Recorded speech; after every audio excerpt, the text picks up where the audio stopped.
Tervetuloa Punkaharjulle tutkimusmetsään. Me ollaan täällä Porina-ryhmää pitämässä päivän päätteeksi. Olen Henna Metsäkeskuksesta.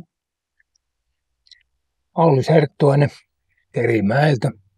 Pentti Kukkonen Savonlinnasta. Yrjö tuolta Kerimäellä asun, mutta siteet on vahvat tuonne Pohjois-Savon puolelle. Olen Jorma Korhonen. Asun Savonlinnassa, mutta Punkaharjulla metsät ja kesäpaikka.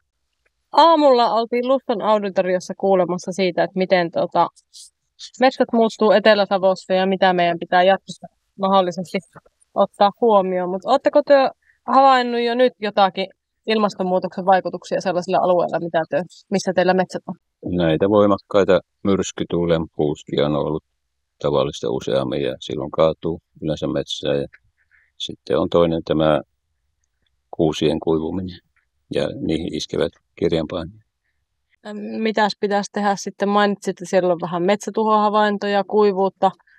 Onko semmoisia sopeutumiskeinoja jo käytössä, että kuinka sitten näissä muuttuneissa oloissa toiminta? Sekä metsää, harvennuksissa, kuusia, koivuja, erityisesti erilaisia lajeja.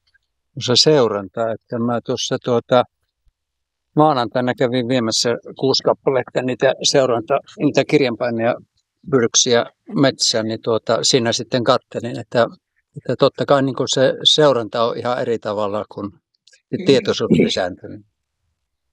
No ainakin kasvu lisääntyy, eli, ja se myös istutuksen jälkeinen hoito niin lisääntyy, jos halutaan niin kuin mahdollisimman hyvä taimikko ja metsä. Tästä minä nappasin teidän keskustelusta tuon, kun korostitte, että pitäisi tehdä enemmän, niin taisi olla myös niin, että pitäisi tehdä enemmän yhdessä, että sitten siellä se tieto vaihtuisi niin kuin puoliin ja toisiin ja sitten koettaisiin sitä niin kuin sinällään, että se tieto menisi myöskin yli sukupolvien, siitä työ tuossa puhuitte. Joo, juuri näin. Niin, ollaan jo tämmöistä seniorista. Niin ollaan. Lapsenlapsia vaikka leikivarjolla metsään niin viedä, että siellä olisi niin kuin mukava käydä siellä metsässä, niin siihen vähitellen tottuu.